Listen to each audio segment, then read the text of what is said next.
Grabe yung pagkatanong. Personally, for the group, I think our biggest learning curves we experienced was But there's some sort of like, oh shit, this is it.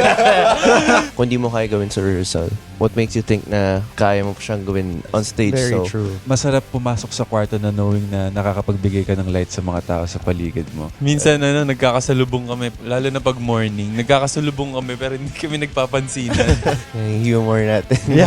our humor doesn't need a language. Diyan lumalabas yung pagiging competitive. Kasi lahat kami, sobrang competitive namin mga tao. Everywhere we go, they always try to be there. So, thank you, Aces.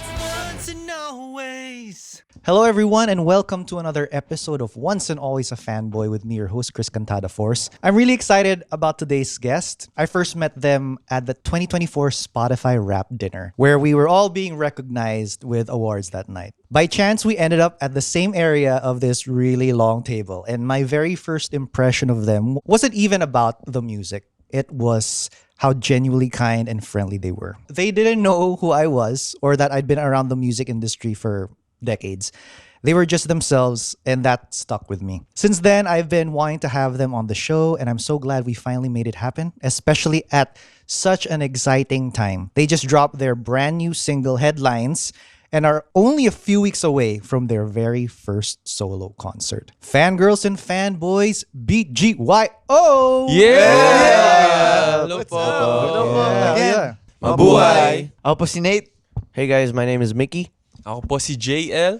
Si Akira, unfortunately, meron siyang mga ibang mga commitments ngayon. Pero ako po si Jello and we are BGYO! Awesome to see you guys again. Good to see you. So I'm very curious, especially coming from a band as well during my 20s. Let's not say how old I am now. So what kind of music were you listening to growing up? Like the songs or artists that really shaped you as kids or teens? And how do these early influences naturally show up in the BGYO sound today? Like, do certain members naturally lean toward specific genres individually? Ako po I grew up listening to OPM na talaga. Kasi sa amin sa family, maraming singers. So, mahilig kami mag-karaoke. So, ayun, mga pinapakinggan ko usually sila Ate Regine Velasquez, Tito Gary Valenciano, Sarah Geronimo, and many more. So, yun doon na po talaga ako lumaki sa OPM. Ako po, I was born and raised in Chicago as a hip-hop dancer. So, not only my family was listening to hip-hop, but my dance studio, my classmates. So, more on hip-hop. And then, when we were in the dance studio, we would do like performances dedicated to one artist. So, I really stuck to like Jay-Z, Justin Timberlake, dance prods. So, those people are who I'm listening to more again now. So, that's been influencing me lately. Okay. Pinaka natatandaan ko po is I was listening to bands din po. Simple Plan, Fall Out Boy. Okay, Mahilig po ako sa rock, punk rock. And also, I remember when I was younger, nasa car po ako. And then, may nag-play na Justin Bieber song. And I was like, sino to? Ang ganda ng kanta. Tas, when I searched Justin Bieber, mas naging sobrang fan po ako. So, I grew up listening to Justin Bieber a lot. And then, nag-transition po siya to EDM. My brother used to DJ before. So, my brother yung usually, siya, sa kanya ko nakukuha lahat ng mga songs na pinapakinggan ko. And yeah, from EDM, Skrillex, dubstep, Big Room, gun house, and then nag-transition po siya to hip-hop. So I listened to a lot of Kendrick, J. Cole, and Kanye West, mga Travis Scott. And I think yung pinaka parehas kaming gusto na genre is R&B. Yun yung nagko-connect sa amin, even though iba-iba kami ng mga specific na genre sa pinapakinggan usually. I think R&B yung nagbabind sa amin together. Parang similar ako with Nate kasi simula umpisa dancer ako. So kapag dancer, syempre may expose ka niya sa mga iba't ibang mga genres rin talaga kasi sinasayaw niya eh. Yes. Tapos tinitake niya by heart yung pyesa ba.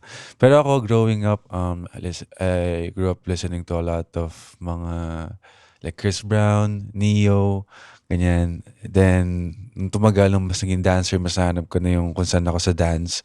Siguro more on dancehall, more on R&B rin talaga. Mga ganong type of music.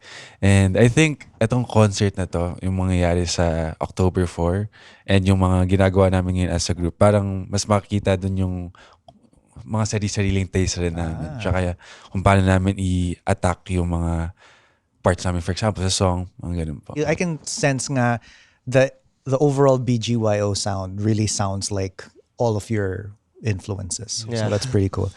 So it's been like a couple of years now since your debut, right? What do you remember most about that time? Like any behind the scenes chaos or unforgettable moments that still make you laugh or even tear up today? Debut. Siguro yung magkakasama pa po kami sa isang house. Ang dami na po namin talagang pinagdaanan. So, lahat talaga kilalang-kilala na namin yung bawat isa. Nag-away na kami, kumakain kami together, nanonood kami ng movie together. Basta Brothers na talaga. Yes. talagang lahat po talaga alam na namin sa bawat isa. I think 3 years tayo. 3 years na, yes, na In magkasama. one house. When we were trainees, we used to stay in one room. Yeah. And then yung pinaka-last dorm namin before naghiwalay kami, nagkaroon kami sari-sariling room.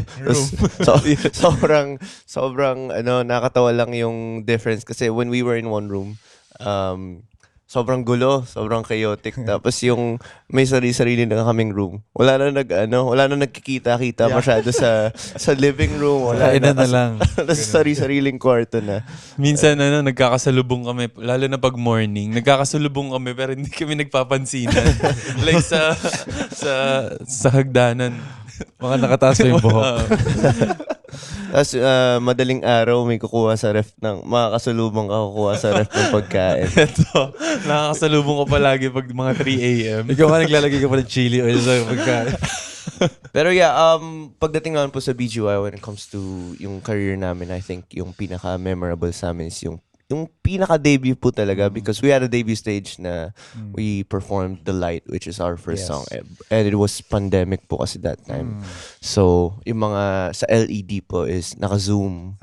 So, yeah, wala pa po kami na-experience that time na audience and na kahit naka-zoom po sila, na-feel po talaga namin yung support and it really lit a fire inside the heart na parang, okay, let's keep doing this and one day we'll see them. We'll have in person talaga na mga manonood. Every artist or group, they have that steep learning curve moment in the beginning. For BGYO, what was that hardest thing to figure out in those early days and how did you overcome it? Like something that used to intimidate you, maybe about the industry or about performing, but now feels very second nature to you. Like sobrang confident na kayo in that aspect. But at the start, it was kind of unsure. Personally, for the group, I think one of the biggest learning curves we experienced was loosening up on stage. Okay.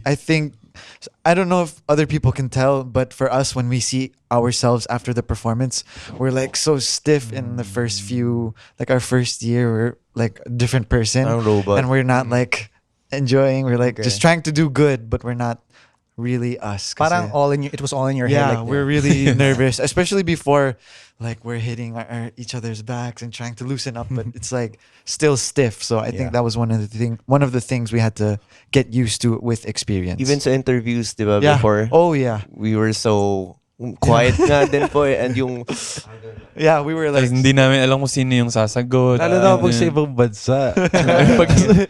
Oo. Kasi parang nahihiya pa, baka Yeah. hindi sure kung paano kukunin yung reaction, ganyan. Pero this time, kahit nasa ibang bansa, tulungan naman and mas naging na siya, Yeah. confident. now we can enjoy. Yung groove. Siguro pa. yung nakatulong din po sa amin is yung pagiging totoo namin. Yung pinapakita namin kung sino talaga kami. Yung pagiging makulit, lalo na sa mga interviews, lahat ng mga kulitan. So, nakatulong siya sa amin in a way para mas maging confident pag humaharap na sa camera or sa audience. Yeah. and also, I think yung weaknesses namin before, when it comes to performing naman po, we really worked hard on yung mga weaknesses namin kasi we all had different backgrounds. yeah. Yes. So, Nate, and Jello were dancers. Dancer. Akira and JL were singers. Ako naman po rapper. So, gusto ayaw naman po namin na stuck in Yeah. just that role. Of course, band kami. We want to try different things. Then of course, I want to sing, I want to dance. Then so, yung paano ibabalance Yeah. namin as a group. So paano kayo magka-catch up dito sa, or let's say, sa skills niya. Kahit hindi ako umabot sa sobrang galing niya na skills, then at least makasabay. And I think that's really one thing that I'm proud of sa group namin. So I'm also sure na another thing that gives you guys confidence are your aces. For Yes. sure, diba? So you often say that aces are part of your journey. How do your fans directly inspire your creative decisions, whether in music, choreography, or even styling? Like, can you share a fan story that really touched you? Maybe something that reminded you why you do what you do. How we do our performance. I mean, our shows, like when we did Bonfire, it was literally for our aces. Like we wanted to set up a performance. Well, Bonfire was kind of an intimate event, and we set it up because we wanted to have an intimate event with aces because we haven't had that yet. And we also have our what is this called? 4th anniversary. Oh yeah. What is it? For real. Yeah, I forgot. So it's For real is like a celebration of our 4 years with our aces, and we went to, where did we go so far? Batangas. And we swam together, we played volleyball together, patintero together, and we did that because we wanted to do something with aces that was really us, and we thought about doing with them. And also, madami din naman po silang sinasabi na kunwari before when we were starting mga constructive criticism, and we really read it talaga and to try to improve kasi tinutulungan lang din naman po nila kami. Yeah. And that's one thing that we appreciate, and that's what made us who we are ngayon. So Now they're like family. Like when we see their faces, oh, it's you again. We remember That's great. them. and everywhere we go, they always try to be there. So thank you, Aces, for Jesus. being everywhere. So your journey started at Star Hunt Academy, right? Yes. So the training was, I guess, known to be very intense, almost K-pop level. Yeah. Which lesson, whether in vocals, dance, discipline, or mindset, do you still find yourself applying every time you perform? Like it's so ingrained in you now, it just automatically comes up when you're performing or in your day-to-day lives as BGYO. I think one of the lessons that we maintain every day, even if it's not required, is the self-practice that we Yes. learned through our trainee days. Because they would tell us that self-practice is important. Every day we should be prepared for the evaluation or when the coach comes to show what we worked on the night before. And now, since we have a lot of like performances that are overlapping or sometimes not enough prep days, Yeah. it's really important to prepare like whatever that different arrangement is in our minds so that when we get there for like the one rehearsal that we have, we're able to connect it na and just perform it, practice it, and it's good na. So self-practice, I think we always do. Very important din po kasi one of the coaches told us din po that na kung di mo kaya gawin sa rehearsal, what makes you think na mas kaya mo pa siyang gawin on stage? Very So true. you really have to practice it and practice para pagdating on stage, parang sobrang natural na po siya. And yeah, I think that really helped us improve lalo na on stage. So speaking of performances, dami yung shows. Like you just came from the UK Thailand. and Thailand. Like so performing in, say, Summer Sonic, no? It put you shoulder to shoulder with some of Asia's biggest acts. What was it like stepping onto that stage not as BGYO but as a Filipino artist representing P-pop? Proud kami na we're on stage to share the Filipino music, but kinakabahan din po kami kasi yung pressure po na For sure. yung mga Kasi international. diba? Yeah. Wala namang masyadong Pinoy. Wala masyadong Pinoy. Ganun. So, nakaka-pressure din kung iniisip namin kung papalakpak ba sila sa amin, manonood ba sila sa amin. So, Kasi parang wala kayong home court advantage. wala. Wala. So, parang ganun siya. So specifically sa Thailand, like how are the fans or the audience taking to the Philippine music? Madami nag-cheer, diba? Yeah, really good reactions. Okay. And even though there's like a barrier through with the language, like they can't understand our songs, they're really like partying and enjoying. And then the audience in the back, you can see their hands up bouncing. And then after the performance, we were able to go shoot like some short content in front of like the Summer Sonic logo. And there were also the audience and the viewers there. So we were giving out our photo cards with our music, and they were like, "Oh, thank you so much," and taking pictures with us. And they were really, really, really welcoming and nice. And they were happy with our performance, I think. And yung makita din po na while we were performing, dumadami po yung tao coming to the Sure, to our from the stage you can see, syempre, diba? Yeah, kasi two-stage po eh. yeah. And hindi naman po kami main stage. So, salitan po siya. So, yung nakita namin madaming pong pupunta sa stage namin, we felt really happy na na-appreciate nila yung music namin. And they cheered for us. Obviously, there's a certain type of pressure, no, when you're performing somewhere different. But do you feel that that also fuels you? Have you gotten to that point na where the nerves start to not be a negative na? Does it start helping you with the positivity of doing the best that you can do? Yes, we have had enough performances now of like shaking and nervousness that now it's like it's our chance, especially in international stage. It's like our first impression to the Thai music lovers. So it's like we gotta grab it. We can't Yes. waste the opportunity. So now these performances that we get, it's like we gotta do it.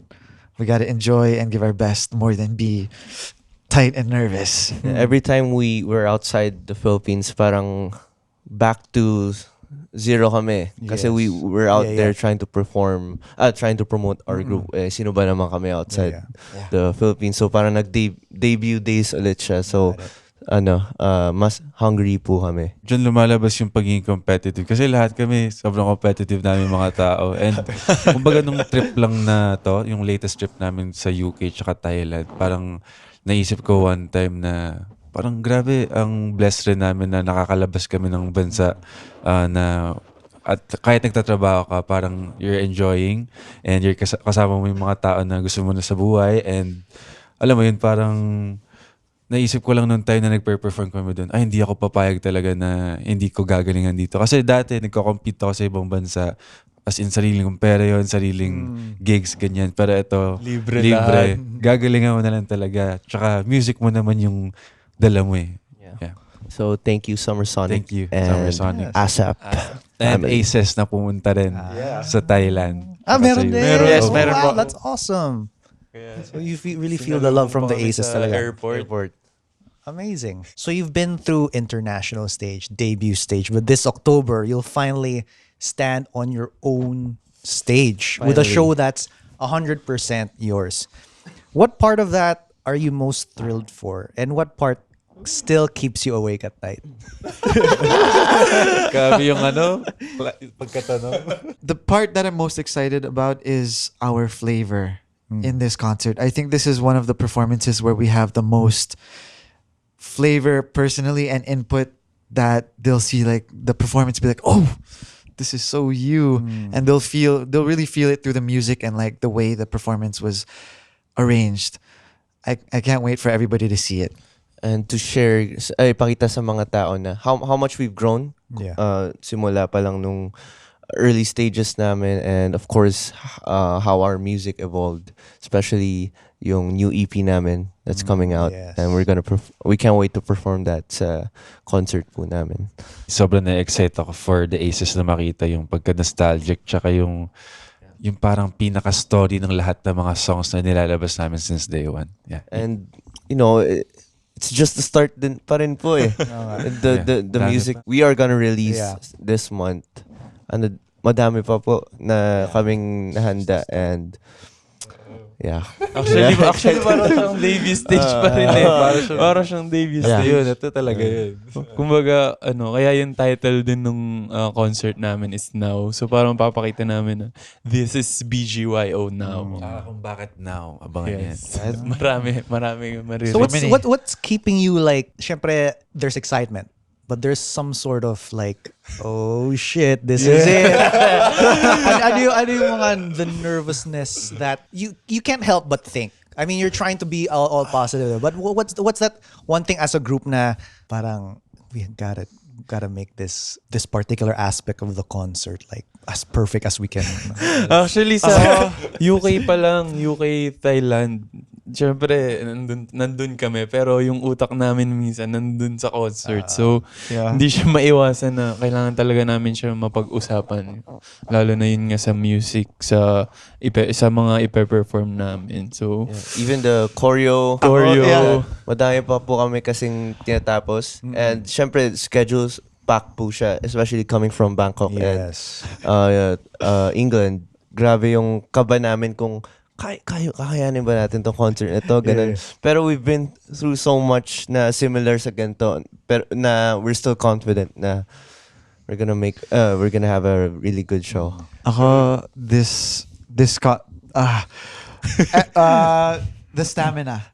The way we set up this concert, I can't say it yet, but the way we set up this concert, after you watch, I'm sure a lot of people will be talking about the way it is.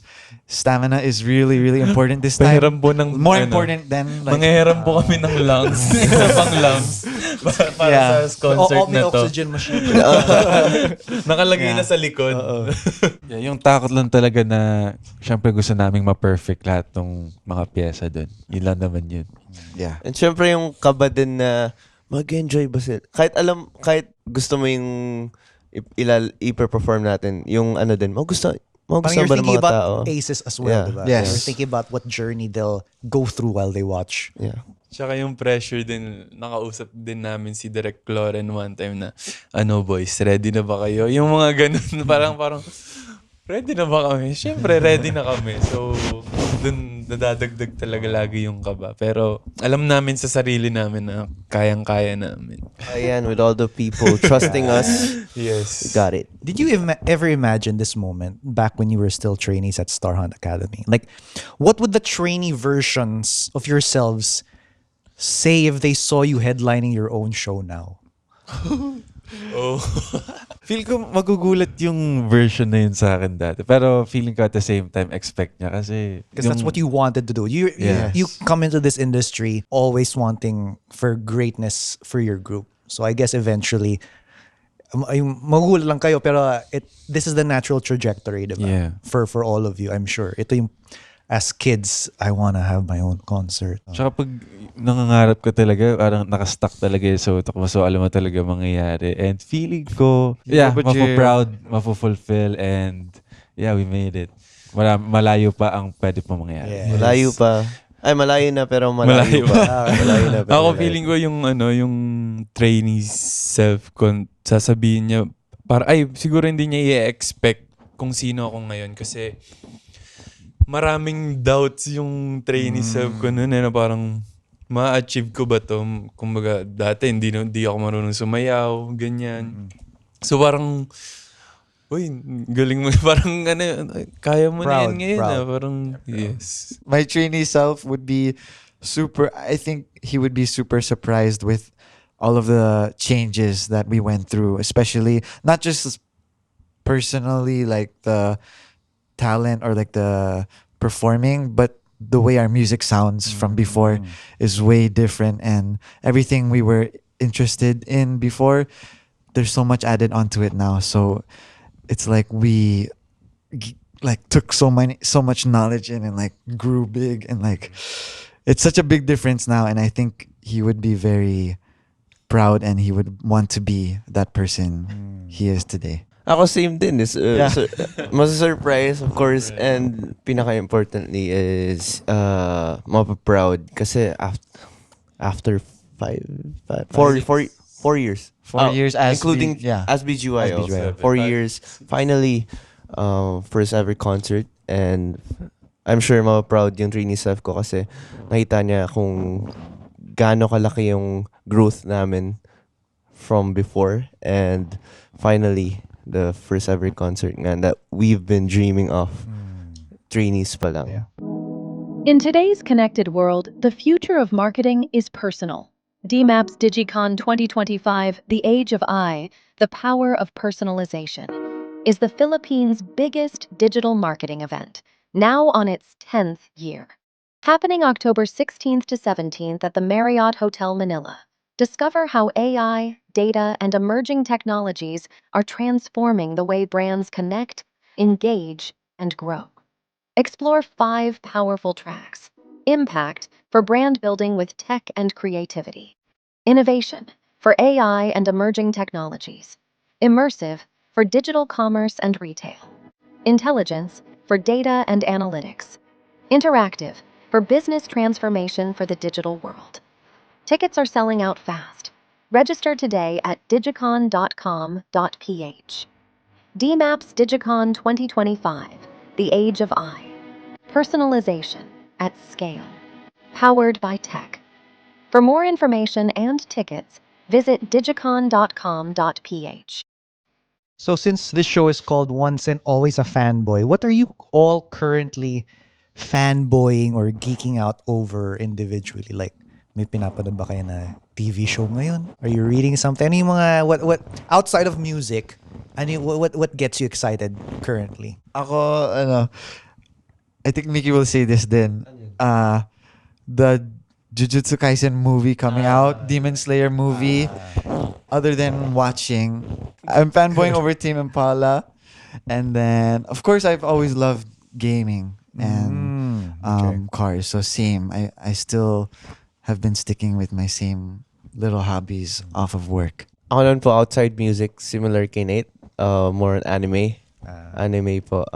Tama, Jujutsu Kaisen movie, diba? Yeah.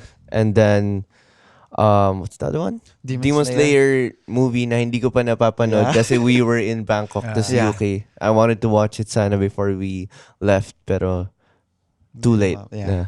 And yung Kaiju number 8 na new series na ongoing right now. More on anime po ako. Mga anime boys. Wow. Yeah. Ako naman, gaming din, same kay Nate. Tsaka, ang yung weird news sa akin kasi lately, sobrang na-addict ako manood ng battle rap. Oh, Nakikita mo ba? hindi. Basta, na-addict ako manood ng battle rap.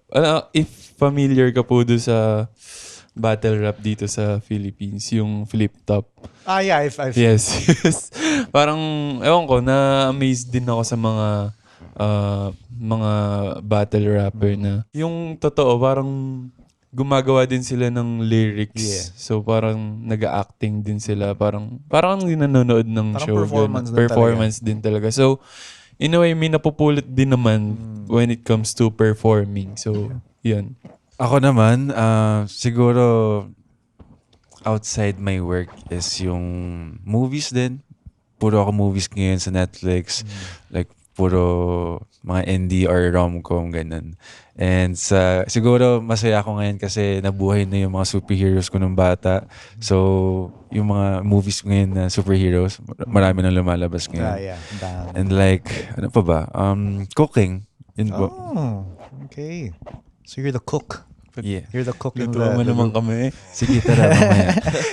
Nalutuan na kami niyan one time. Caldereta. One time lang. Kaso, wala pa sa ingredients. Ay, kasi hindi. nasa Sa ibang- US din, nagluto Oh. din pala tayo. Okay, yun lang po. So yun nga, you've gone, from being fans yourselves, diba, to becoming the idols that other fangirls or fanboys over. How has stepping into that spotlight changed the way you look back on your own fanboy moments? Do you appreciate it more na not take anything for granted because you know how, as fanboys yourselves growing up, this is how aces feel right now? So that responsibility, did that change your mindset of how dealing with fans and all that? Mas naging super grateful po kami na appreciative sa mga aces namin, supporters. Kasi, yun nga po, galing din naman kami din naman po is super fan din po ng ibang artists and we'd buy their ticket concerts, yung mga ganun. And to see na, yun nga pa yung sinabi niya, ganun paling nararamdaman din ng Aces. You know, it makes you feel na parang, grabe, we're so blessed to have supporters like them na dati, iniisip mo, what if ako yung, sana umabot ako sa ganung point na maging artist din ako, ganun. Tapos ngayon that we're here, super, super appreciative po kami sa lahat ng nakuha namin na love sa aming supporters. Yes, tsaka yung feeling na yung idol mo na mapapansin ka, mangitian ka lang or makapagpa-picture, parang bubuo na yun ng buong araw or buong week mo. So, parang ganun din yung gusto namin ipa-feel sa kanila kasi nararanasan din namin yun. You've been through so much together since your debut, training, hit songs, traveling, and now your first solo concert. What about each other has changed the most since those early days, and what has stayed exactly the same among you guys? Between all of us, what has stayed the same is how loud we are and how much like how chaotic we are no matter where we go. We're able to have fun even if it's in a different country where we can't read the text or understand what they're saying around us. We're still able to enjoy and have a laugh or like just be in the moment and have fun with each other. Yung humor natin. Our humor doesn't need a language. I think what changed sa amin is yung nagagalit over sa pinakamababaw mga stuff ko. So, parang ngayon mas mature na kami to handle things. Ngayon, actually, hindi na kami nagkakaroon ng away lately. Yes, parang mas Pero even vocal before, na- parang hindi siya super Yeah, we never had fights na parang, Yeah. super, yeah. yeah. And I think one more thing that changed is the amount of things we can, like the amount of tasks we can handle at once. Yeah. That you can juggle. Before Kaya probably na. like one, like we have to focus, like, okay, shoot, we got to do this. But now it's like so many group chats, so many different performances and arrangements in our head of a single song that we have to like prepare for this performance and this performance. Now it's like we can do it Now, now. what really helped us is yung mga coaches po namin and yung mga, madami po kasing nag-guide sa amin. And kaya right now, sobrang laki na ng improvement namin when it comes to handling different tasks, yung mga ganun. Kasi sabi nga ni Coach Mickey, di ba? Be Be proactive. proactive, yeah. Every song tells a story, and sometimes they capture a part of who we are. If each of you were a BGYO song, which one would you say represents you best individually and why? Mine is easy kasi if I were a BGYO song, I would be Headlines because the song is just, it's like a party song and an enjoying happy song, and it's about enjoying with the people you love or like you have fun with. And ever since I feel like even as a kid, even as a trainee and as BGYO, everyone I'm around, it's just like enjoyable, and I felt like everything is meant to be fun and not like stressful. So I feel like Headlines is what I am. Ako siguro trash. Bakit naman? Bakit naman?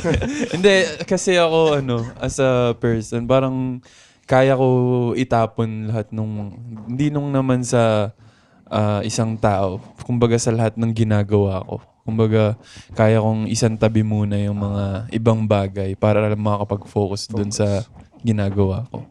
Or sa kung kanino man. Ako po siguro The Light. Kasi, The light. di ba ang sarap ng sa pakiramdam na masarap pumasok sa kwarto na knowing na nakakapagbigay ka ng light sa mga tao sa paligid mo. And you would want to be with people na same rin na ganun. So yeah, The Light, puro positivity and puro growth lang kung saan man. Siguro ako andito lang because it's a song I wrote for the group. And galing siya sa akin, it's my words. And I think it's really good. Sa'yo galing. So, Pakinggan nyo na lang. true. Pakinggan nyo na lang. True. So for my last question, since the new EP coming out is called Headlines, if you could write the perfect headline about BGYO 5 years from now, what would it say? Because like right now, the biggest headline for you guys is BGYO, the first solo concert live at the New Frontier Theater. So in 5 years, ano yung wish nyo na in 5 years, ito yung magiging headline for BGYO? Tinaw mahina eh. Kayo. DJYO World Domination. World domination. World Tour. Yeah. World Tour. BGYO. DJYO won at this award. Yes. At ano ba? Grammys. Yeah. Grammys. So yun nga, to piggyback on that, ano pa yung mga, sabi niyo, di ba, marami pang darating. Like, Yes. what is the next goal for you that you can kind of see na, uy, it's about to happen, aside from this concert? For me is the number of nakikinig po sa amin. I think in the future, mas mag-grow pa po siya. A big, especially right now, I think we found the perfect sound na we were trying to find before. Yeah. And we're confident sa mga sa sound na re-release namin ngayon, and hopefully pag in a few years mas dumami pa po yung yung mga makikinig sa amin. Yeah. And sa mga supporters namin right now, thank you so much for sharing our songs. And one day we'll be there. If you have any final words to Aces or your future fans out there, Aces, maraming salamat sa mga suporta nyo simula umpisa. Kung saan man kami magpunta, nandiyan kayo. Kahit wala man kayo, ramdam namin kayo. We appreciate everything that you do. And to our future supporters, grabe, abangan nyo ang BGYO. Marami pa kami ilalabas. At abangan nyo lang kami sa lahat ng mga ganap namin sa BGYO_PH. Yes, and of course, punta kayo sa concert namin on October 4 sa New Frontier Theater. Yes, ticketnet.com.ph. Yes, sir. Yes, and our new EP Headlines is Yeah. coming out. Yeah. thank you so much, guys. It was really a very nice reunion for us. Yes, Because the last time we finally. saw each other was last year. diba? And a lot of things have happened to you guys. A lot of growth, a lot of opportunities. So thank you so much Salamat for po. joining Thank you us. po. Thank you for having joining us. me here at Yes, Once and thank Always a you. Fanboy. Thank you po.